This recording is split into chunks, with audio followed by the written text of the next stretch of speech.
fighting for the first time in America. Feeling confident about it? Yeah.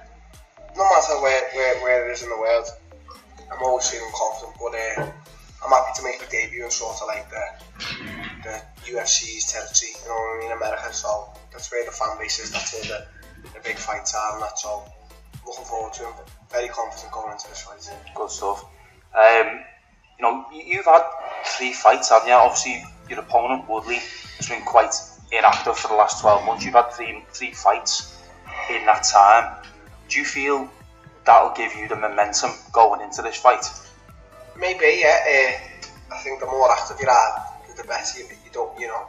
There is always that factor everyone talks about, ring rust, and I think it is definitely a reality. Ring rust, don't think it plays a major part in fighting, but I do think it plays a small percentage.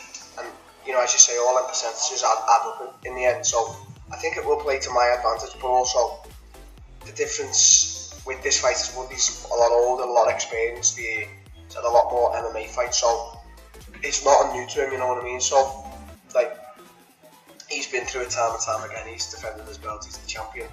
So I don't think it will play a massive part, but I think it will play a part. Like, I think it will have a small advantage for me. So that's how I see it, but I won't be looking too much into it, you know what I mean? And in terms of the camp and in terms of the fights being announced, quite a short camp for this. Yeah. How are you finding that? Is that something that, you know, like I say, you've got that momentum?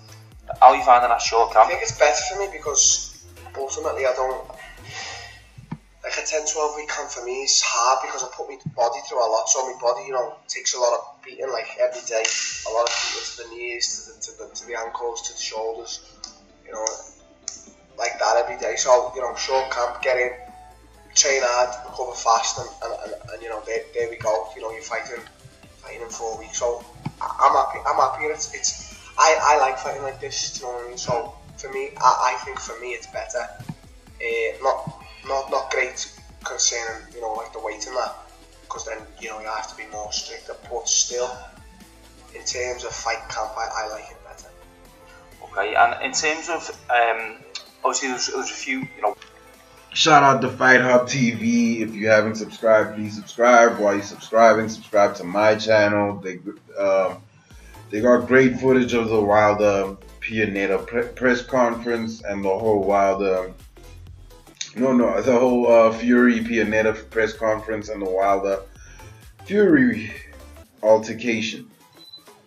Darren Till. Whew. Well, the word around the street is this is probably going to be one of his last fights at welterweight due to the fact that he's really big.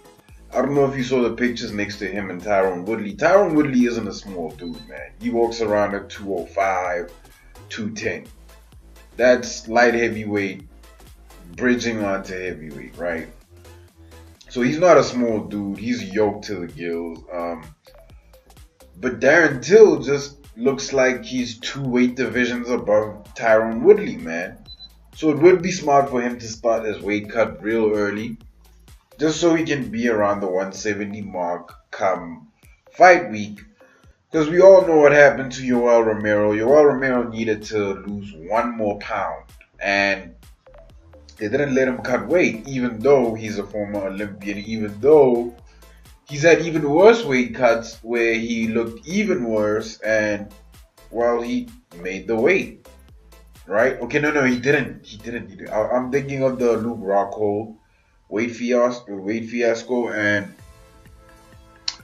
yeah, just using that as an example for Darren Till to learn from. I really think he should consider trying to make weight a day before weigh-ins. I don't know, maybe that's too dangerous. Let me know what you guys think. Like, comment, subscribe, and I am out. We got 1 out of 2 of them motherfuckers, you know. You mean you motherfuckers come strolling in here all walking tall and shit? You'll be out. Man, I'm saying, man, we was blazing on them dudes, man, you know what I'm saying? Just got in the heat, man. We was blazing, though. It was like, all right, relax. Thank you very much for giving me this. And I appreciate my friends also. My wife and my girlfriend. My wife. Yeah, sorry to say. I'm so sorry, my wife. Listen, I love you so much. Aya, I love you so much from my heart.